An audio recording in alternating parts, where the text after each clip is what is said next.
Good morning, students. Today I am starting heredity and variation in asexual reproduction and variation in sexual reproduction. After that, I will start about Mendel. First of all, I am just starting heredity and variation in asexual reproduction. वंशागति तथा अलैंगिक जनन में विभिन्नताएं। अलैंगिक जनन की जब हम बात करते हैं तो अलैंगिक जनन में नई जो ऑफ स्प्रिंग होती है, जो नई संतति होती है, उसकी उत्पत्ति केवल एक पेरेंट से होती है। सिंगल पेरेंट से एक ही जनक से उसकी उत्पत्ति होती है। उसमें दो नर और मादा नहीं होते हैं। तो उसमें जो है विभिन्नताएं बिल्कुल नगण्य होती है और जो ऑफस्प्रिंग होते हैं they are photocopy of the parents, और हम ये कह सकते हैं कि ये बिल्कुल जनकों के समान होते हैं और इन्हें क्लोन भी कहा जाता है।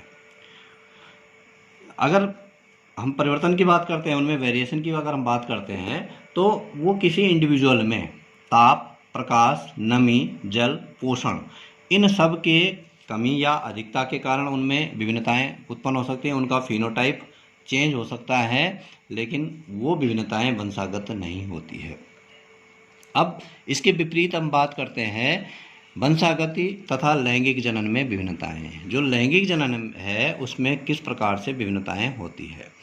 जो सेक्सुअल रिप्रोडक्शन जब होता है तो उसमें दो जनकों का होना अनिवार्य होता है, या एक ही जनक में का द्विलिंगी होना, कुल मिला के नर और मादा युग्मकों का होना, दो अलग अलग युग्मकों का होना अनिवार्य है। तो इसमें युग्मकों का निर्माण होता है, अलग अलग जनक होते हैं, उसके बाद उन युग्मकों का संलयन होता है, उसमें भ्रूण में जो है पुनर्योजन होता है और फिर भ्रूण से जो है नए जीव की उत्पत्ति होती है। तो उसमें क्या होता है, अनेक प्रक्रियाओं से ये गुजरता है। अर्धसूत्री विभाजन भी होता है। अर्धसूत्री विभाजन के दौरान जो है उसमें क्रॉसिंग ओवर की प्रक्रिया होती है, काइजमेटा फॉर्मेशन होती है, और उसमें एक क्रोमोजोम से दूसरे क्रोमोजोम में जो गुणसूत्रीय पदार्थ होता है, जेनेटिक मटेरियल जो होता है, उसका स्थानांतरण होता है, जिसके कारण अनेक प्रकार की विभिन्नताएं पैदा हो जाती है। एक ही माता पिता के 4 बच्चे अगर होते हैं तो उनमें भी अंतर पाया जाता है, उनमें भी विभिन्नताएं आती है। They never identical to each other except in identical twins. अब बात करते हैं इसी चैप्टर 5 में जिनके कारण हम आज जेनेटिक्स पढ़ते हैं, जिनके कारण हम आनुवंशिकी पढ़ते हैं, जिनके कारण आज हमारे कृषि विश्वविद्यालय या जो भी हम पशुपालन में अनेक प्रकार की प्रजातियों का जो उत्पादन कर रहे हैं, जिनके कारण कृषि के क्षेत्र में एक क्रांति हुई, उनके बारे में आज पढ़ना आवश्यक है। भले ही इतना ज़्यादा कोर्स में नहीं है, लेकिन इनके बारे में जानकारी रखना ज़रूरी है अगर हम बायो पढ़ते हैं और अगर हम जेनेटिक्स पढ़ते हैं। तो वो थे Gregor John Mendel. Gregor John Mendel की अगर हम बात करते हैं तो उनका जन्म 22 जुलाई 1822 में जर्मनी के एक छोटे से गांव में सिलिसियोन में हुआ था। एक फार्मर फैमिली में, किसान परिवार में उनका जन्म हुआ था। उनकी जो प्रारंभिक शिक्षा हुई थी वो ब्रून ऑस्ट्रिया में हुई थी, और उसी मठ में उन्होंने, जो मठ होते थे, धार्मिक विद्यालय होते थे क्रिश्चियन, जैसे अलग अलग हमारे जब हम वैदिक काल में हमारी वैदिक एजुकेशन होती थी, या आज भी मदरसे या मकबरे होते हैं, उसी प्रकार से क्रिश्चियन के जो है मठ हुआ करते थे, धार्मिक विद्यालय हुआ करते थे। उनमें जो है उन्होंने 10वीं परीक्षा उत्तीर्ण की, और उसी विद्यालय में जो है वो एक धार्मिक शिक्षा भी साथ साथ जो है वो ग्रहण करने लगे। अब उसके बाद वो जो है हायर एजुकेशन के लिए वियना गए। 3 साल उन्होंने वियना में अपनी उच्च शिक्षा प्राप्त की। उसके पश्चात वो ब्रून वापस लौटे। ब्रून वापस लौटने के पश्चात वो उसी मठ में, जिस मठ का नाम था सेंट ग्रेगरी मठ, उस जो मठ था उस, क्योंकि कोई संत रहे होंगे, उनके नाम पे उस मठ का नाम था सेंट ग्रेगरी मठ। तो उन्होंने उस जो ग्रेगर नाम था उसको स्वीकार किया, और उस मठ के द्वारा उनको ग्रेगर नाम प्रदान किया गया। पहले उनका नाम जॉन मेंडल था, बाद में उनका नाम ग्रेगर जॉन मेंडल हो गया, और वो उस मठ के पादरी बन गए, फादर, और वो जो है उस मठ के, उस जो धार्मिक विद्यालय था उसके वो बन गए। अब फादर का मतलब होता है कि एक मैनेजमेंट, वो उसके टॉप मैनेजमेंट हो गए, और उन्होंने जो है देखा कि जो धार्मिक विद्यालय था उसके चारों ओर खाली जो भूमि पड़ी हुई थी उसमें कुछ क्यारियों में मटर के पौधे लगे हुए थे। उनका ध्यान उन मटर के पौधों की ओर आकृष्ट हुआ और उन्होंने देखा कि अनेक अलग अलग लक्षण उन्होंने उन मटर के पौधों में देखे, और इसी प्रकार से उन्होंने उन मटर के पौधों में 34 गुणों का अध्ययन किया और 7 विपरीत लक्षणों के बीच संकर क्रॉस करवाया। 7 अलग अलग, जैसे लंबा पौधा, बौना पौधा, फूल का कलर हो गया, उसके पॉड का आकार हो गया, उसके बीज का आकार हो गया, उसके बीज का कलर हो गया, ये सारी गुण उन्होंने अध्ययन किए और लगभग 1856 तक जो है उन्होंने 10,000 पौधे बोए और उनका प्रेक्षण किया और उसको नोट किया, और उसको जो है नोट करके उन्होंने जो भी उन्होंने प्रेक्षण किए उसको एक पुस्तक में पादप संकरण पर प्रयोग नामक एक पुस्तक उन्होंने लिखी और उसमें उसको संकलित कर दिया। और जो अपना उन्होंने कार्य था वो एक ब्रून में ही एक वैज्ञानिक थे, प्रकृति विज्ञान के वैज्ञानिक थे, उनके सामने और अन्य लोगों के सामने उन्होंने अपने प्रयोगों को रखा, लेकिन किसी ने उनकी ओर ध्यान नहीं दिया और किसी ने उनके कामों में रुचि नहीं प्रदर्शित की।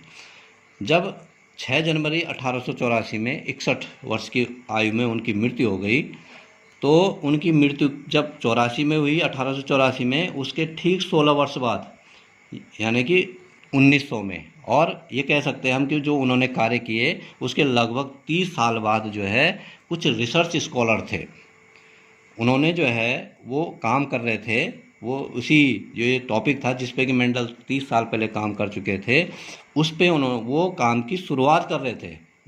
दे वेयर इन द, अगर हम ABCDEFG तक बोलेंगे तो ए पे थे, शुरुआत कर रहे थे।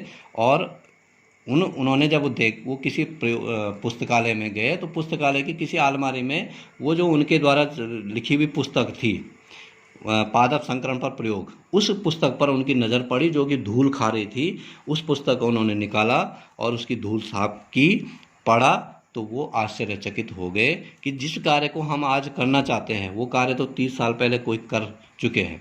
तो उन्होंने अपने कार्य, ये जो कार्य थे मेंडल के, उन कार्यों को समाचार पत्रों में प्रकाशित करवाया, और प्रकाशित करवाने के बाद उस समय के जो वैज्ञानिक थे, जैसे जर्मनी के कार्ल कोरेंस थे, हॉलैंड के ह्यूगो डिब्रिस थे, ऑस्ट्रिया के सैरमैक थे, इन्होंने उसको जब अखबार में पढ़ा और तब उन्होंने क्या किया, जो मेंडल ने जो भी कार्य किए थे उन्होंने दोबारा सारे प्रयोग दोबारा से करे, और भी जो पौधे थे या जो मेंडल ने मटर पे किए थे उन्होंने अन्य पौधों पे या जंतुओं पे भी ये प्रयोग किए। तो उन्होंने देखा कि लगभग 95 से ज़्यादा जो मेंडल ने प्रयोग किए थे वो सही सिद्ध हुए। केवल कुछ अपवाद मात्र जो है, कुछ एक्सेप्शंस थे जिन पे कि मेंडल के नियम पूर्णतः फिट नहीं हुए। उन अपवादों के बारे में भी हम इसी चैप्टर में पढ़ेंगे। तो इस प्रकार से मेंडल के कार्यों को उन्होंने उजागर किया, क्योंकि अब जब 1901 के बाद जो है 1905 में जो है जब नोबेल समिति बनी और नोबेल पुरस्कार दिए जाने लगे, तो क्योंकि नोबेल प्राइज़ का एक नियम बनाया गया था कि ये मरणोपरांत नहीं मिलता है, तो अगर मेंडल उस समय जीवित होते तो मेंडल को निश्चित रूप से चिकित्सा के क्षेत्र में नोबेल पुरस्कार मिलता। अब हम आगे बात करते हैं कि मेंडल के जो प्रयोग थे या जो उनके कार्य थे वो अज्ञात क्यों रहे, 30 साल तक वो अज्ञात क्यों रहे, किसी की नज़र क्यों नहीं पड़े। तो सबसे पहला इसका कारण था कि जो मेंडल ने जो सिद्धांत और कार्य प्रकाशित किए वो एक ऐसे जर्नल, उसको जर्नल बोला जाता है, जब हम कोई रिसर्च करते हैं तो उसको जर्नल में छापा जाता है। तो उस जर्नल में जो छापे उन्होंने, वो जर्नल ज़्यादा प्रचलन में नहीं था, ज़्यादा लोग उस जर्नल के बारे में जानते नहीं थे, तो वो जो है उस पर जो है वो अज्ञात रहे का जो है एक प्रमुख कारण था। उसके बाद अगला जो कारण था उनका प्रयोगों और कार्यों का, ऐसे टाइम में उन्होंने, मेंडल ने ये नियम और अपने प्रयोग प्रतिपादित किए, उस समय लोगों का जो ध्यान था, ज़्यादातर दुनिया के जो वैज्ञानिक थे उनका जो ध्यान था वो डार्विन की एक थ्योरी पे था जिसको बोला जाता है theory of origin of species. Darwin इस थ्योरी पे काम कर रहे थे और लोगों का ज़्यादातर ध्यान जो है विकास, जैव विकास पे ज़्यादा ध्यान था। इसके अलावा मेंडल के जो विचार थे उस समय 30 साल पहले, 1900 से 30 साल पहले 70 और 60 के दशक में उन्होंने प्रयोग कर दिए थे। उस समय जो उनके विचार थे वो उस हिसाब से, उस समय के हिसाब से बहुत आधुनिक थे। भले उन्होंने जीन शब्द का प्रयोग नहीं किया, उन्होंने कारक शब्द का प्रयोग किया, जो जिसके बारे में लोगों ने उस समय सोचा भी नहीं होगा। तो वो जो थे आनुवंशिकी के साइटोलॉजिकल आधार के प्रति लोगों की अज्ञानता थी, लोग नहीं जानते थे cytological basis of the cell. तो जब उन चीज़ों को नहीं जानते थे तो लोगों ने उस चीज़ पे ज़्यादा ध्यान नहीं दिया। दूसरा, अगला जो मेन रीज़न था वो था कि उस समय बायोस्टैटिस्टिक्स, जो हम कहते हैं जीव सांख्यिकी हम जिसको बोला जाता है, उसके बारे में भी इतनी ज़्यादा जानकारी नहीं थी, इसका भी जो है शुरुआत नहीं हुई थी। तो इसकी वजह से जो है मेंडल जो है अज्ञात रह गए। अब है आगे जो मेंडल के प्रयोग है और उनकी जो सफलता है उसके क्या कारण रहे। ऐसा क्या कारण था कि जितने भी प्रयोग उन्होंने किया वो सारे मैक्सिमम जो है सफल हुए। तो सबसे पहली बात तो ये है कि उन्होंने मटर के जो है 34 किस्मों पे जो है काम किया, 34 किस्में ली उन्होंने, उन पे जो है उन्होंने अध्ययन किया।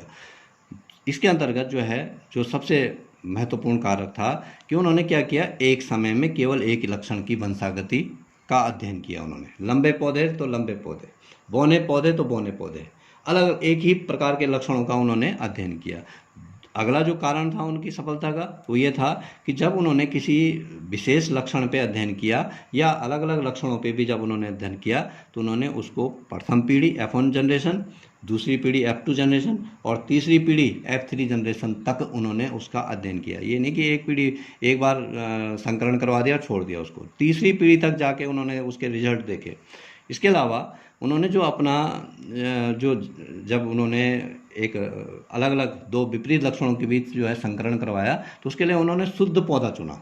शुद्ध पौधा कैसे चुना कि लंबा पौधा जब उन्होंने चुना तो लंबा पौधे को की प्रजाति उन्होंने तीसरी जनरेशन तक प्राप्त की। बौना पौधा चुना तो उसकी 2-3 पीढ़ियों तक उसकी प्रजाति प्राप्त की और तब उन दो विपरीत लक्षणों के बीच उन्होंने संकर क्रॉस करवाया। इसके अलावा उन्होंने जो है स्पष्ट रूप से देखा कि जो विपरीत लक्षण भी उन्होंने लिए उनके बीच जो क्रॉस करवाया उन्होंने वो भी स्पष्ट दिए, उनमें ऐसा नहीं था कि वो शुद्ध रूप से लिए उन्होंने।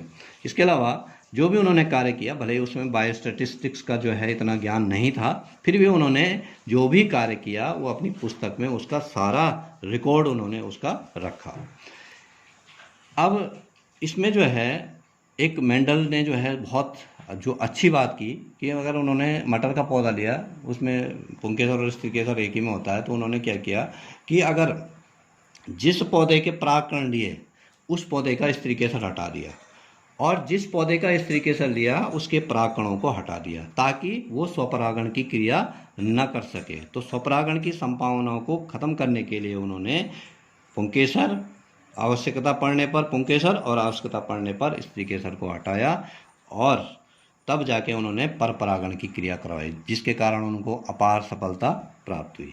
अब उन्होंने मटर के पौधे को ही क्यों चुना? मटर के पौधे को इसलिए भी उन्होंने चुना क्योंकि मटर के पौधे में कृत्रिम परागण की क्रिया संभव है। आसानी से हम कृत्रिम परागण करवा सकते हैं, हर किसी पौधे में हम कृत्रिम परागण नहीं करवा सकते हैं, तो मटर का पौधा जो है हम आसानी से उसमें कृत्रिम परागण करा सकते हैं। दूसरा, मटर के पौधे में परपरागण हम आसानी से करा सकते हैं। इसके अलावा विप्रयासी लक्षणों, जो विपरीत लक्षण थे उनकी अधिकता थी मटर में। मैंने बताया कि 7 विपरीत लक्षणों के बीच उन्होंने क्रॉस करवाया। Thank you.